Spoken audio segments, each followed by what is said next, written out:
If you're an investor, do you also want to be in the staffing business or the marketing business and things like that, or focus on what you're good at? Like just go out there and buy people's houses and make a ton of money and pay a little bit to have other people helping you do it.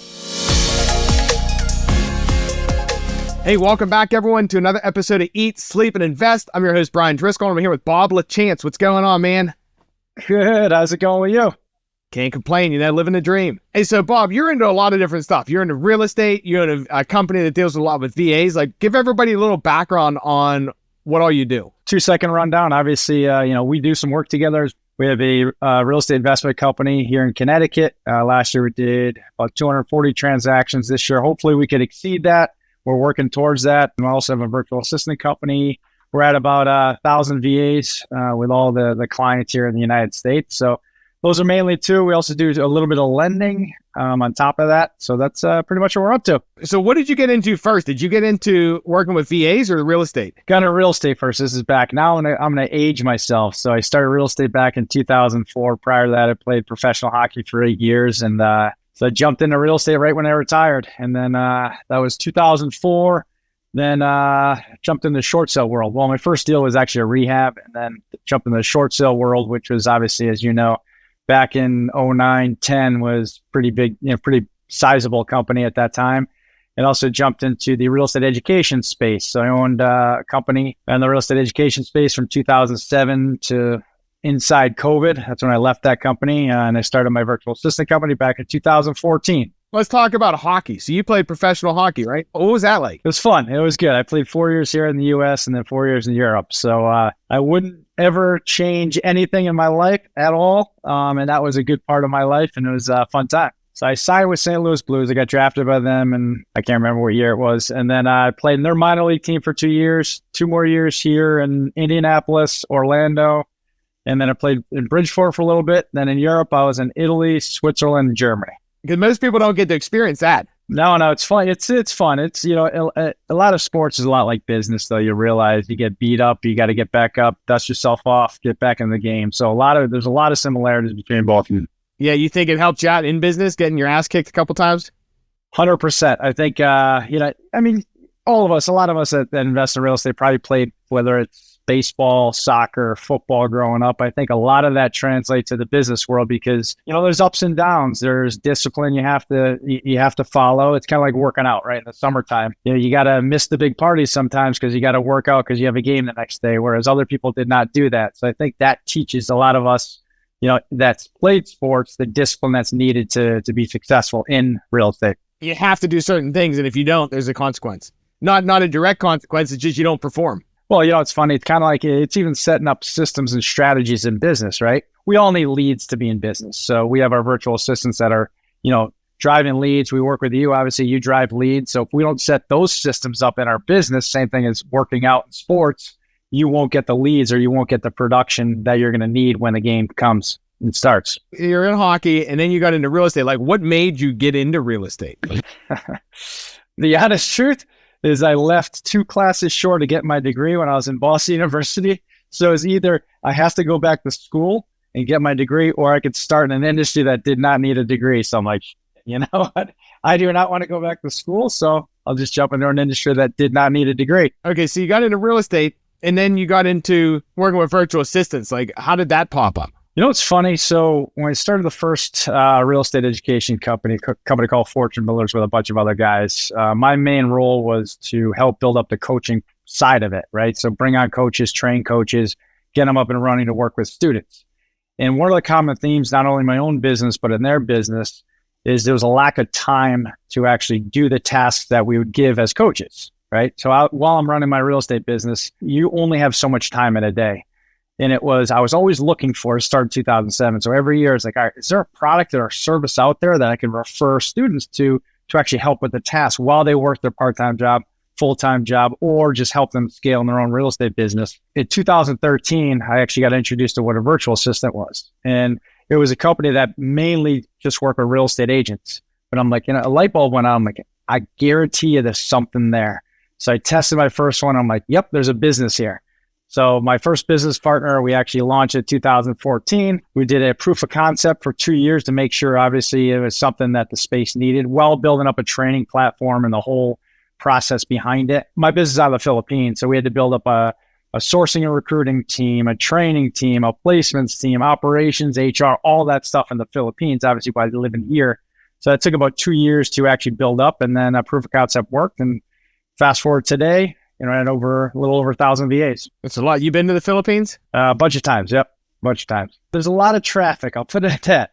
There's some places in the Philippines that are absolutely gorgeous, but there's a lot of places inside the city that is it's just overpopulated and the traffic is ridiculous. Way lower than you do in the United States. Like, how's that? What's the cost for living? Like, how can they do that and still live normal lives? Yeah, cost of living is a lot lower than obviously here. They live all over the place, so we have a different model. We have a work from home model. We had it way before COVID hit, so we were ahead of that curve, and with people feeling comfortable, with hiring someone to work from home. So we were ahead of that curve, which I'm obviously fortunate enough to do it. But the cost of living is a lot lower, and they live all over the Philippines, whether it's north, south, east, west, in the Philippines. Yeah, and that's what, cause I work with a lot of guys overseas too, and that's what I was talking with them about too. It's like, how can you guys work like this? They're like, well, it only costs like $300 to live for rent, things like that, versus it might be $1,200-$1,500 here. Correct. Yeah. It's just, there's a ridiculously expensive, no matter where you live here in the United States. It used to be a lot cheaper some places. I know it still is, but a lot cheaper is not like a lot cheaper like it is over there. Cause I know a lot of people are like, oh yeah, you're going to work with VAs and you're just paying them pennies. And it is pennies compared to what it costs to live here, but it's not in pennies, their economy. Yeah. Correct. Yeah. It's not, and it's not pennies here. We pay our guys very, very well over there. And it's all, just like, it's all relative. I live in Connecticut, right? Our Connecticut wages are a lot higher than Midwest areas in the Midwest. So, and it's a lot higher in California. So you have to look at really, it's all relative to where we all live. What are some of the best tasks that what are some good tasks you can offload to them? And then we'll get into the ones you shouldn't be offloading to VAs. We do a lot of lead generation. So we do, a lot of cold calling, a lot of text messaging that drives leads in. We also have a virtual assistant that is a lead manager that follows up with all the leads in our database. Really important. We have someone that edits our podcast, works on the podcast side. We also have a virtual assistants that work with our TCs, right? And on our marketing side that works with Preston on our marketing team. So we have virtual assistants that do a bunch of different stuff within our company. How I would break it down is saying we also have property management companies that use virtual assistants to bookkeeping, leases, lease renewals. Like, there's everything underneath the gamut of how to do that. But what I would do is I would break it down. I look at my business. I'd say, what's the biggest need in my business? And if it's driving leads, obviously working with you, and also add in, text messaging, cold calling, and direct to seller marketing, because that works very, very well today. Right. And now let's talk about texting and things like at REVA Global. They can hire someone to do the cold calling, things like that. Do you guys also provide platforms and things, or does someone have to come with the software and you guys just plug the person into it? Yeah, we work with a lot of different softwares, and we train our virtual assistants on those different softwares. So we always recommend, we work with a bunch of different companies, a bunch of different platform and software owners. So we don't stick with just one. We just train on a bunch. So they come to us and say, hey, I have a text message platform, Smarter Contact as an example. Do you have VAs that are actually trained on that? So yes, we do. So we plug them into our training, and then they just start. Same thing with cold calling. It's really the same concept anyway. If you teach them the core concepts, they'll be able to implement them. It doesn't matter what platform that is used. Like, everyone's in different stages of their business. Like, you're either paying with sweat, you're paying with some sweat and some money, or you're paying with all money, right? And I look at like texting and things like that. I hear guys are getting really cheap contracts from that. Like, it's a really good return on investment, especially the texting and cold calling. So what's a good rate, an average rate an investor could expect if they wanted to hire someone to do cold calling, for example? I'll be honest, it ranges anywhere from, let's say, $10 to $15. Some are more. And again, every day it ranges. You could go out and find your own, and you could find someone that's less expensive, but you don't get management, you don't get HR, you don't get the company like ours that pays for their HMO and their healthcare. So there's a lot of stuff to really look at. A lot of companies out there, especially if you find them yourself, their turnover rate's very high. Our turnover rate's the best in the industry because we have a whole setup for them. We have management, HR, HMO, paid training, a lot of other benefits that we give them. So really look at the whole thing. So it's going to range probably around those numbers. Okay, and that makes sense. And that's a good thing you brought up there too. So I've hired VAs myself, and I've hired them with you guys. And when I hire with myself, I got to make a laundry list of like 50 people, do interviews with all these people. Then some of them lie to you, and it's just like, it's real hard to get to the, it's a time suck, big time, right? And then sometimes you bring the wrong person on, you train them, and then 2 months later, it's like, I got to do it again. Versus working with you guys, I talked with you guys, I'm like, hey, here's what I'm looking for, and you brought might have been three people, I think. 3, yep. Resumes, their disc profile, everything before we chatted. So any investor listening that's thinking about doing this, you're right, you can go out and get people on your own and do it yourself, which is fine. Or you work with Bob's company, they do that kind of work for you, and it's going to save you a lot of headache and a lot of time on that side and the hiring, plus the training. Yeah, it's funny. That's one of the reasons why we started the company as well, because of the pain we had of going up front and trying to hire my own VAs. I went through probably 100 resumes, and it took me 10, 20, 30 hours. Can't remember how many hours. In the end, I hired someone, and after 2 weeks, they walked. I'm like, are you kidding me? I had to rinse and repeat. I'm like, all right, so there's the business model to fill that pain gap, because that's a huge pain gap. That's a time suck you're never going to get back. It's kind of like, we're growing here on the real estate side as well, and we're hiring. Hiring is not easy. You guys go through the same thing, finding good people in your office here. So we filled that gap, obviously, on the virtual side. And then your fees are included in that hourly rate you're talking. Are there additional fees, or how's the model work? No, we're standard $10.60 an hour. We take care of all of the VAs. Like I said, we handle all the HR. We have a back-end manager for every single client and VA pair. We also pay for all the HMO for the VAs. So there's a lot of stuff behind the scenes that people don't see that we pay for as a company. What would you tell someone that's coming to you thinking about price? Like, I know my opinion on what to pay. If you want to pay, you get a little bit more for what you pay for. Because a lot of guys are like, we want VAs for $2 an hour. You know what I say? I say, go try it. And I think it's important to, if you always have questions about something, I would say just in any part of business, whether it's, trying a VA or whatever, go try it. And if it works, great. And if it doesn't, you'll realize why, there's companies run certain models. I think it's, you have a different model than other people, right? You have results that are better than other people. There's reasons why, because, your customer service is phenomenal. You have a back end that people don't see, right? You have employees that you pay, right? There's a lot of things that happen to set up the model that you have. Same thing with us. We spent a lot of resources.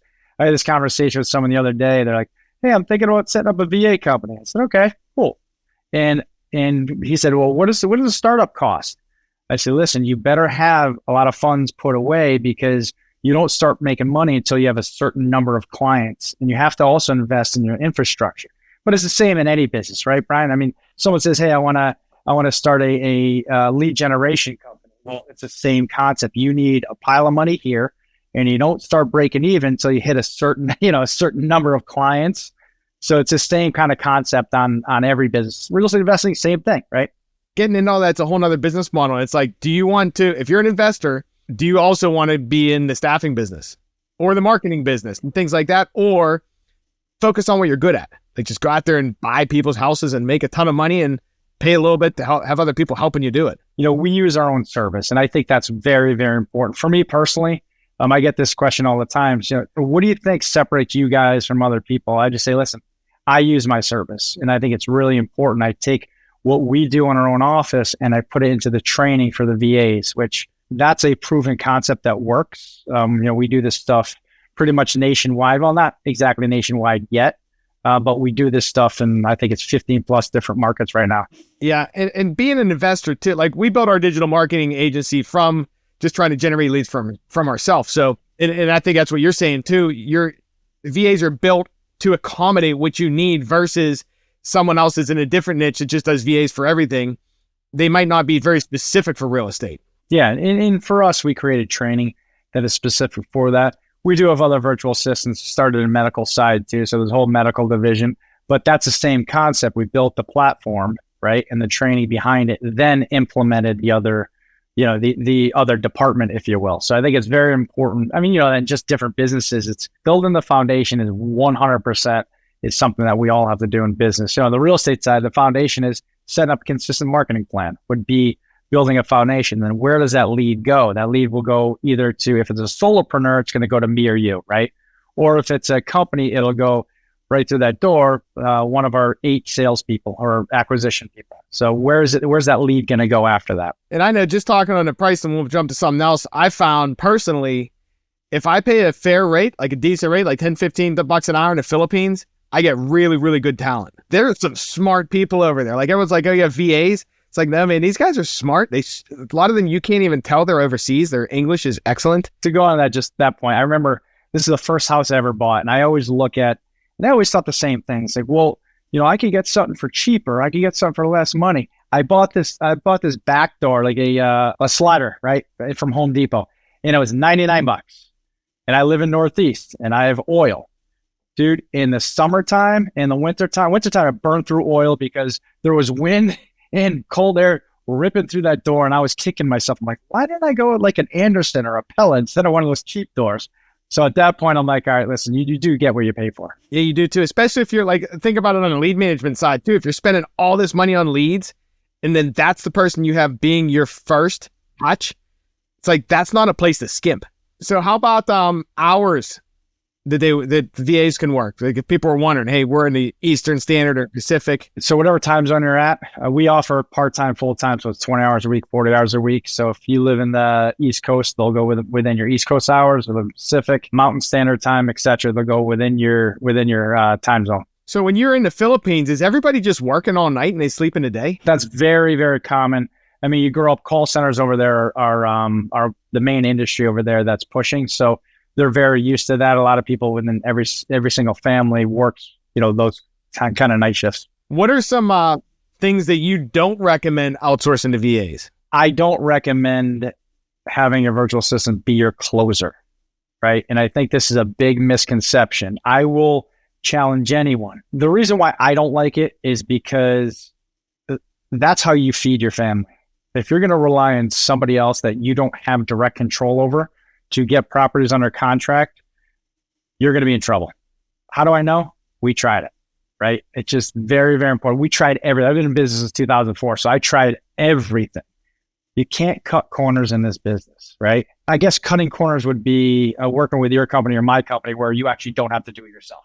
That may be cutting a corner, but that's systemizing. I don't really call it cutting corners, but there's no get rich quick in real estate. It takes time, it takes systems, it takes processes. You can make a crap ton of money in a short period of time, but you have to set up those marketing channels up front.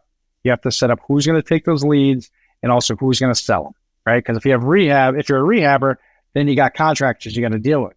If you're a wholesaler, who's going to lock up those deals, right? And who's going to dispo those deals. So it's very, very simple on that side of it, but it's just got to get set up correctly. Yeah, what are some of the common mistakes guys are making, like when they hire VAs that it doesn't work for them?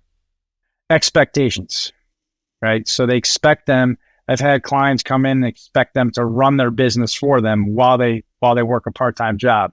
If you hire someone in-house, they won't be able to run your own business. And they expect them to do 10 different jobs, all the way from cold calling to bookkeeping to social media. I'll tell you what, I can't do all those. Right. And I think I'm all right when it comes to business and understanding how to do things, but it's just not my skill sets. I don't have the patience to do books. I don't have the patience to do other stuff. So it's really, you nailed it. You brought up at the beginning about disc profiling. We also do predictive index as well, assessments for our VAs. So not everyone fits a certain skill set. You're not going to have your bookkeeper handle acquisition calls or dispo calls because that's more of a kind of a sales individual, whereas a bookkeeper is more on the stability side or just being very, very calm and collective and just seeing numbers that's really slow. They're not like the maverick type individual or the captain type individual that you want on the phone when you're dealing with closing deals. You're right. I'll have like one person does like bookkeeping type of things, but I even have a VA go through my personal expenses every single month and itemize them for me to see where my spending is. Like, am I spending a ton in restaurants or spending a ton on? It breaks it down really easy for me. We have one girl named Cherry. She's awesome at data.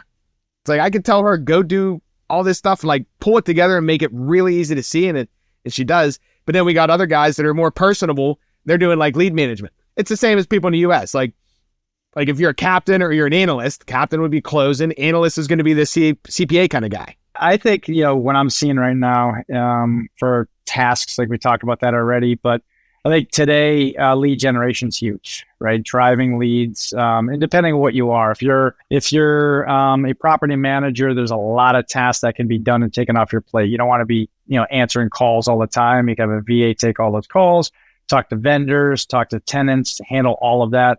Like I said, leases, lease renewals, bookkeeping.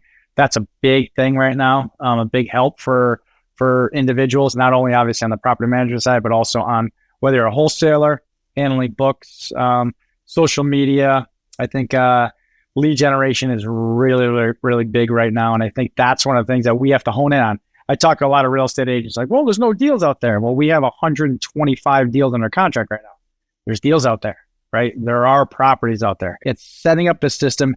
And this is one thing a lot of individuals, I should answer this question. One of the mistakes I see make is consistency. You have to market consistently, at least Monday through Friday.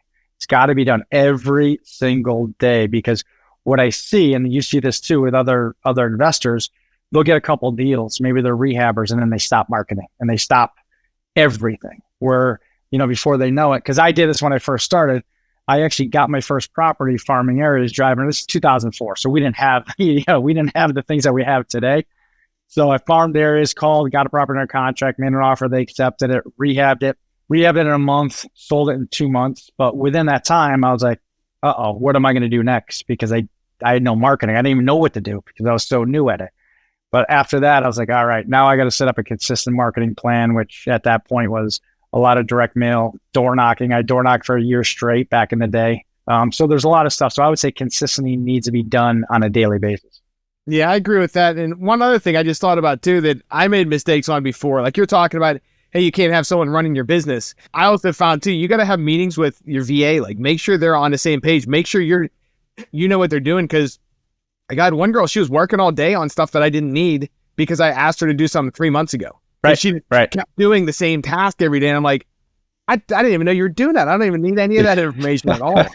So that's a good point. Let me just elaborate on that. The one recommendation I would give is make them be part of your team like you have your in-house team. So if it's just you, do a daily Skype call, do a daily Viber call. It could be just a 5-minute touch base at the beginning of the day, 5-minute touch base at the end of the day, right? Well, we do a good job of this in our own, in REVA, is we have a manager that oversees the virtual assistant. So you get a start of day report, so you know exactly what VA is going to do, and you get an end of day report with all the metrics that were hit that day. So I think that's very, very important. So it's a great point. I forgot to add that one in.